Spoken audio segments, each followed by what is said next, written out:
Good evening, everyone, and welcome to day 353 on our updates. Going to give you a concise update tonight because, unfortunately, we have no power and very minimal internet. It's still not only from the war, but also from the massive attacks yesterday. In addition to the massive attacks yesterday, I can tell you right now that Nikopol, Dnipropetrovsk, or Dnipro, Zaporozhye, all the southern regions are under air alarms right now, and Shaheeds are flying in the southern part of Ukraine once again tonight. We hear no power. In fact, you may hear some whistling on the stream I'm recording tonight, and that is because our windows here yesterday aren't sealing right after the rocket explosion here in Khmelnytsky. I told you guys my windows really shook hard from the shockwave from that. But this is where we're at tonight. In fact, I'll show you my lighting tonight. I've got a, let's see, can you see the power bank and a little LED globe. So that's the lighting for tonight. Those lights you see back there in the buildings behind me, that'll all be from people having lights in their homes like we have, and we could flip on a battery and flip on a few more lights, but not doing it to save our battery because been without power most of the day here. So day 353, I can tell you as far as what we're doing, we're looking at leaving tomorrow, heading to Kyiv. Today, our team finished up shipments of 600 food sets, tons and tons of aid that we have shipped ahead of Zhenya and myself, and they are headed to Kherson, and also we're going to be moving over toward the Zaporozhye region. In addition to that, tomorrow Zhenya and I are planning to go to Kyiv, where we will be meeting once again, hopefully with Samaritan's Purse, and restocking our supplies again. Additionally, one of our dear friends who is on a few days of leave from Bakhmut area is here in Khmelnytsky. He contacted us and said, guys, I know you're heading back out. Would you be able to let me hop in with you and get me back to the front? So we're probably going to work our way east first over to the Kharkiv and Donetsk area and then wrap back around to the south. But you'll be with us every step of the way, and that's what's happening. Now, we have further updates after the missile strikes yesterday. And last night I gave you an update that it just wasn't missiles, but it was MLRS, it was S-300s, it was Shaheeds, it was a massive attack. But today we have further clarity on that, and it's really not the best of news, to be honest with you. 40 direct hits yesterday. 40. Now, of course, that's not all cruise missiles. That could also be the ground-to-ground converted S-300s, MLR systems, and Shaheeds, or the mopeds as they're called here. 40 direct hits. As a result of those hits, Schmiegel came out today and he gave an update on the current power situation in Ukraine. I'm experiencing that right now. You're experiencing it through the update. You see what we have. But what the Schmiegel say, I have a little video clip I'm going to play of him, but basically 44% of nuclear power generation capabilities in Ukraine is offline. 44% of nuclear power generation capabilities is offline. In addition to that, 75% of thermal power plants offline. This is not only from me just getting the information, but it's from Schmiegel. And 33% of block thermal plants are offline. I know last night our power came on for about 30 minutes, and it appeared they were trying to test the system, and it went back out immediately. Something else that's interesting, and you're not going to see this on other news, but here locally in our Khmelnytsky region, where we base out of, the Khmelnytsky region came out and stated that on February the 9th, they would be doing a full load test because they had repaired enough infrastructure to stop the rolling blackouts, hopefully, or minimize them. February the 9th. There was a full load test. Everything worked okay, but isn't it interesting that after the full load test, the very next day was the day that we were struck here. And once again, we're back to a pitiful situation, to be quite honest. So let me show you that video from Schmiegel right now, and he'll give you an update on that. Пошкодження високовольтної інфраструктури та генерації у західних, центральних та східних областях нашої держави. Загалом через постійні атаки пошкодженими залишаються майже 2 десятки енергоблоків теплоелектростанцій.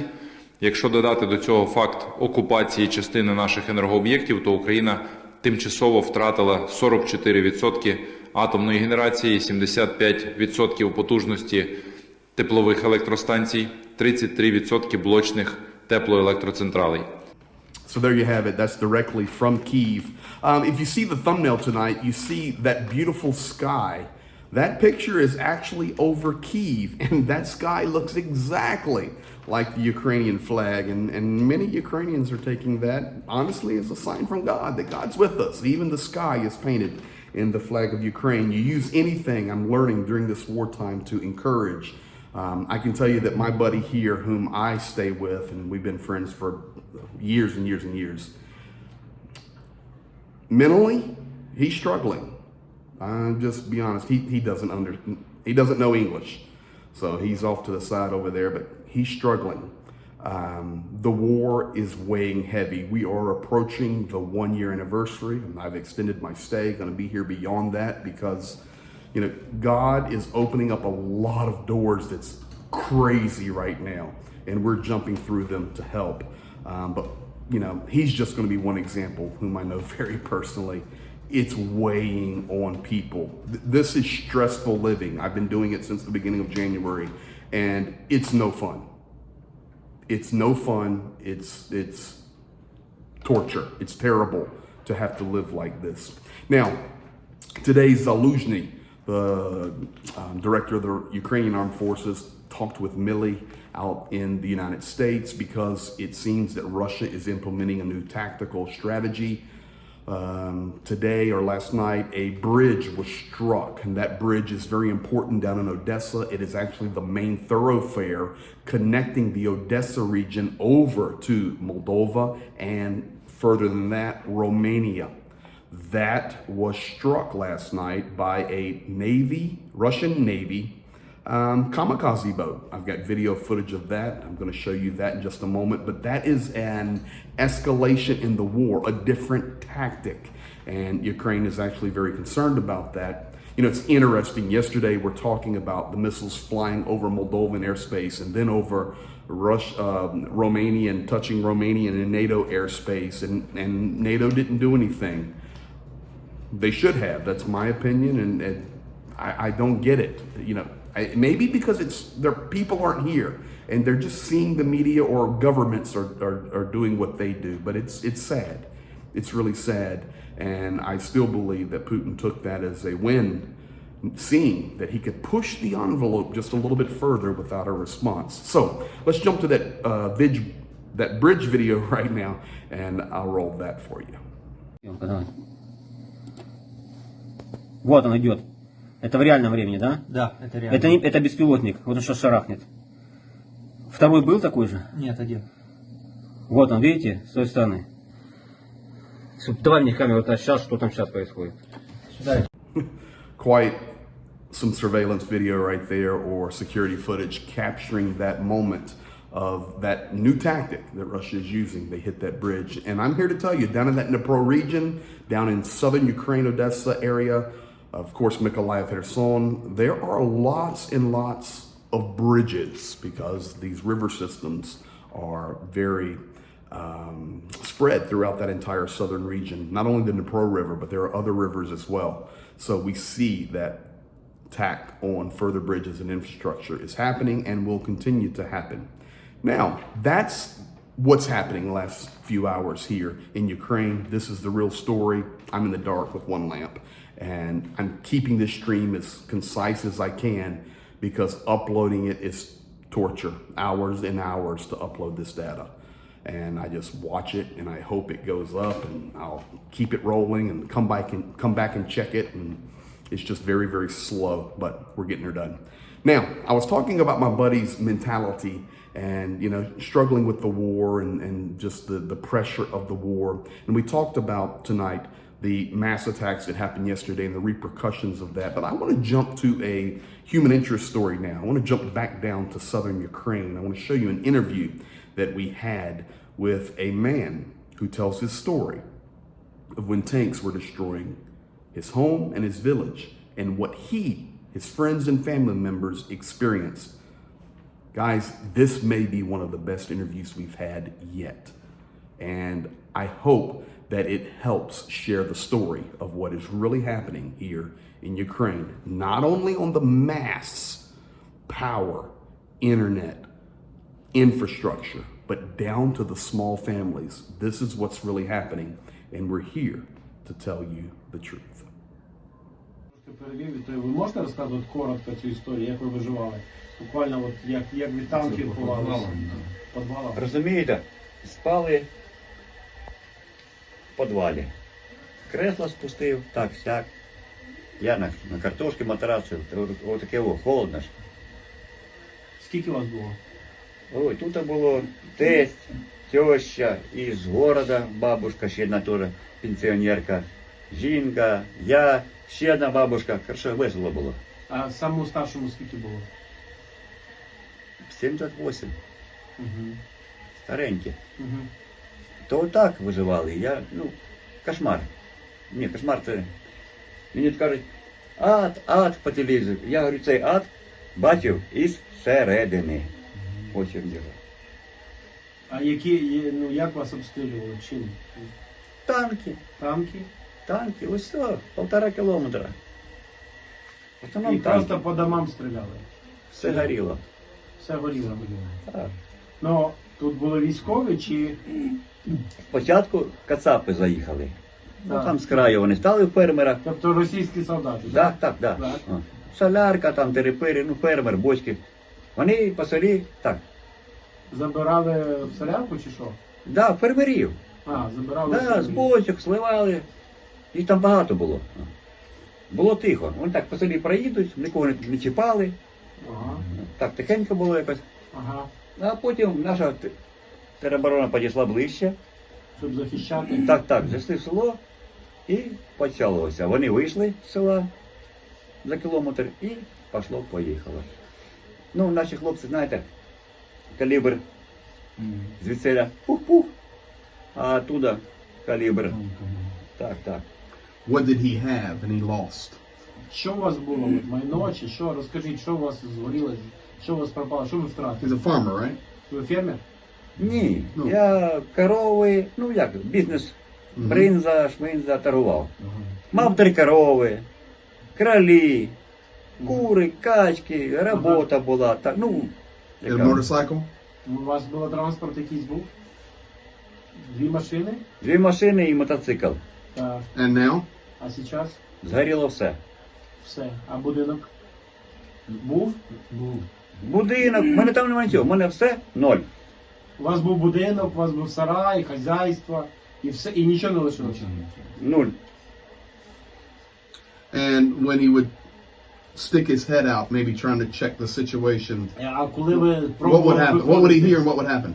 Коли чи було таке, що ви пробували виглядати і по вам стріляли? Я ж кажу, з погріба витягнув. Пуля, Пуля? Спеціально по вам? снайпер. Отак. So, in a nutshell, they were just destroying everything. Просто вони просто все уничтожали? Під 0. Під нуль.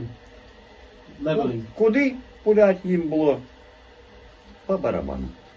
All right, one last question. Последний вопрос. Why? Почему? Как вы думаете, почему они это делали? Твое мнение. Ваше мнение? Не розумію. Я понимаю. Я розумію, були солдати, да? Там стояли сестри в Так. хаті, да, наші. Да. Там, почему, куди попало, пулять, То есть они знали, что тут гражданские люди, да? и они просто уничтожали? Да? По барабану куди? Бух. Бабушкам, по дедушкам. По барабану. Тварі. Yura, Да. thank you for telling your story. Спасибо, что поделились историей. Ой, як же ж, We'll tell the world. я забув вже англійський даже. Без проблем. Дякую. І ми Будь ласка. стоїмо по-мейськи до перемоги. І самое главное, здесь эта сила не будет умер. Да. Будет жить. Будемо жити. Да. Палибаса. Не ми так діти наші, дай Боже.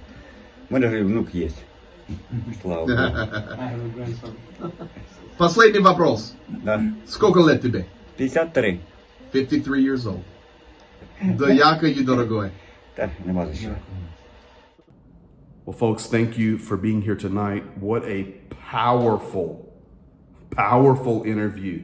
Can you imagine laying on potatoes and taking care of older people, and you hear it's quiet and you lift your head up and sniper slings a bullet at you? Folks, it's terrorism, and it is an attack upon a people group, honestly, just trying to wipe them out.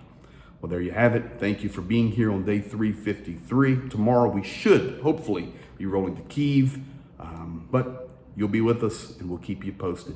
Thank you for all that you do. Thank you for continuing to give. We just shipped out a ton of stuff. So please continue to give via our secure link through our church, Bethel Life there. In the description of this video, you know, guys, you're watching every day. Every penny plus gets to the front. And we thank you for all that you do. You guys have a great night, and we'll see you tomorrow night. Be blessed.